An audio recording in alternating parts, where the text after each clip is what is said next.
Hello! Okay, Ant-Man and the Wasp Quantumania, once again directed by Peyton Reed. It's the 31st movie within the MCU and the first movie to kick off the Phase 5. So all the cast return from the previous two movies, and the plot of this particular movie is they all get sucked into the quantum realm and find themselves exploring this new vast world filled full of different creatures and beings, and they find themselves exploring this new world as well as encountering the new big bad guy of the MCU. Now there's going to be no spoilers in this review. This is a spoiler free review.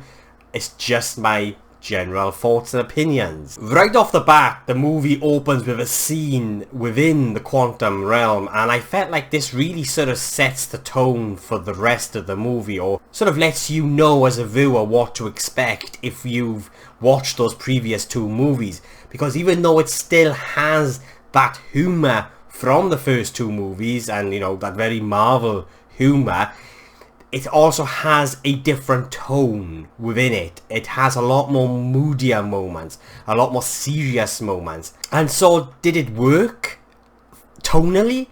For me, it kind of did. I didn't really have a problem with that blend of different tones.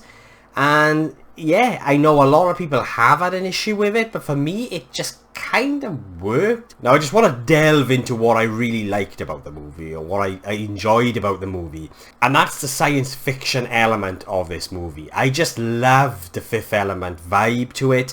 Yes, I can see why a lot of people compared it to Star Wars as well, but for me it was more of that wacky Fifth Element vibe, and I just really dug it.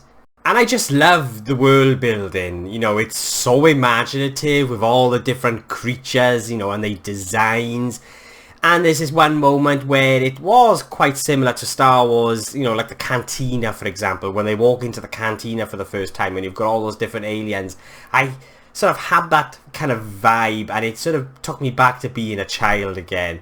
And yeah, you know, the quantum realm is this wacky, sort of wild, imaginative world, and it was just great to just disappear into this world for a couple of hours. And, you know, as you would expect with this type of movie, a lot of CGI. Now, the CGI is very... it's not consistent. Some of it's okay. Some of it's like, you know, there are a couple of moments where I'm like, oh, really? They thought that was okay? But, you know, when it comes to the Marvel movies in general, I've never really been a massive fan of the CGI. I've always felt like the CGI in these films is just very okay and just serves the story, or, you know, it serves the purpose of the sort of what they're trying to tell. But I was just drawn in by the sort of the imagination that was on the screen with all, you know, this big new giant world with all these creatures, and I was just, yeah, it was like being a child again. So as wild and wacky and imaginative this experience was, it still ends up having this somewhat tired feeling about it. But overall, I did have fun with it. I enjoyed it, but it was more like, and the only way I could sort of compare it, or what I could compare it to, is a Big Mac from McDonald's. Like, you enjoy it while you're eating it, but then afterwards it's like, oh, you know, that kind of just feeling of nothingness. Do you know what I mean? That's how this movie felt to me. I really adored the world building and seeing all these different creatures and these designs, and it was an overall fun and enjoyable experience. But ultimately, it felt a little empty and shallow. This movie for me felt like it's trapped within what it's intended to do, which is move the greater plot, being the multiverse saga, along. And I just really felt that. You know, by the end of this movie, it felt like it was just this big plot device to move the greater story forward. The characters and the relationships really didn't grow as much as I would have liked. There is an attempt, especially with Scott Lang and his daughter, but there was just not a lot there, and I just didn't really end up caring for that relationship. And I just, at the end of this movie, as a result, it just felt very empty and flat.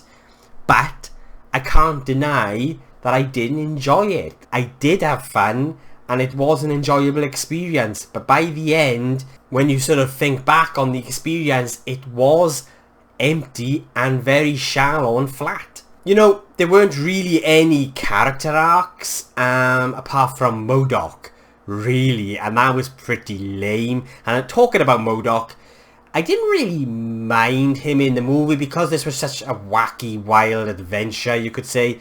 I really didn't mind him. It was the CGI, that CGI face just really bugged me because it just looked CGI. Yeah, but again, going back, the only real arc in this movie was the character of MODOK, and that was just pretty lame and just like whatever kind of thing. Like, it was somewhat humorous. Performances all around were really good. Paul Rudd as Ant-Man, I just really like him as this character. He's a very likable character. I like what he's done with, you know, with the role.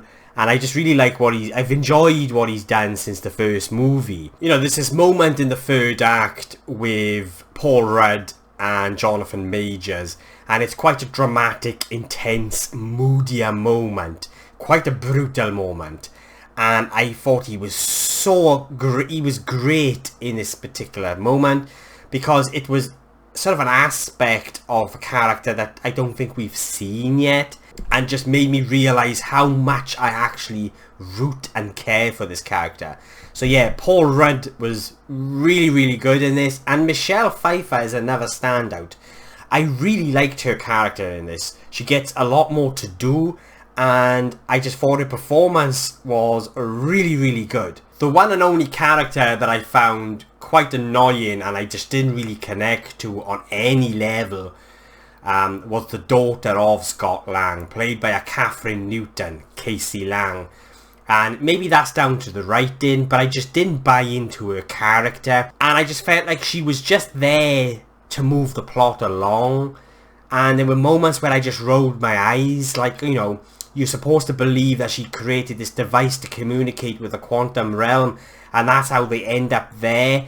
And that setup for me was just really lazy and dull. Maybe it's just me, but her character just didn't work for me personally. I can see that they wanted to build on the father-daughter relationship that had started from the first movie, but it just didn't work. Yeah, and like I said, whenever it was down to the writing, it just didn't work in this. Jonathan Majors as Kang the Conqueror is the real standout though. Believe what everyone is saying, because he is fantastic in this movie. There are so many layers to his performance, and you know, there's so many nuanced details within his performance. You can tell he's loving playing this character, and he's just simply great. He's so charismatic and menacing. There's certain things he would do with his performance, with his expressions, and he would just really sort of immerse you into the moment. You know, there's a lot of talking, but because of his performance, you can't help but be mesmerized and sucked in.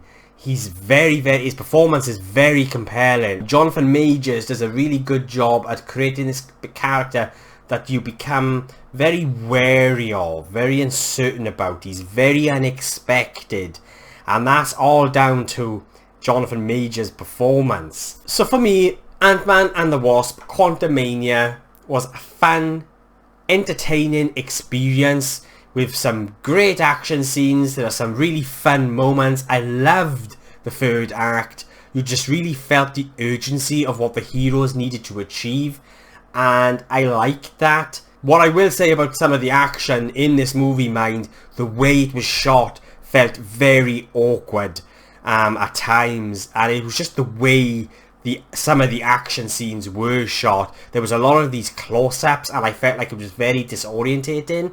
But again, at the same time, overall, it was fun and entertaining. I did enjoy this movie. It was a fun time, and it was entertaining. But as I previously compared it to, you know, fast food, ultimately I felt sort of underwhelmed. It's a very shallow experience. There's not a lot of depth there. There's not much to the characters and the story, but it was fun. It was entertaining, and I just couldn't help but not be immersed into this fun, imaginative, wacky wild world. And I didn't once go, oh, what's the time? Because I was being entertained. So yeah, overall for me, Ant-Man and the Wasp Quantumania was an okay experience. It does suffer from what I call Marvel formula fatigue, and I have felt that for the quite a few movies now within the MCU. But I just really appreciated the imagination behind this movie. I really appreciated the world building and the performances. They were the aspects that I really dug. Unfortunately, there wasn't an awful lot else to the movie. It is fun. It's entertaining. I was immersed for almost the entire duration of the movie. And that's what cinema, that's what films are supposed to do. So yeah, I will be giving Ant-Man and the Wasp Quantumania a 6.5 out of 10.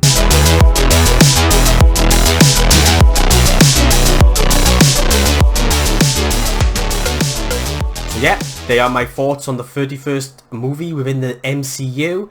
What did you guys think? Please let me know below and let's get a discussion going. And if you've made it this far into the video, thank you so much. I really do appreciate it. If you want to see future reviews from a geek in Wales just ramble on, then please hit the subscribe button. It'll mean an awful lot to me.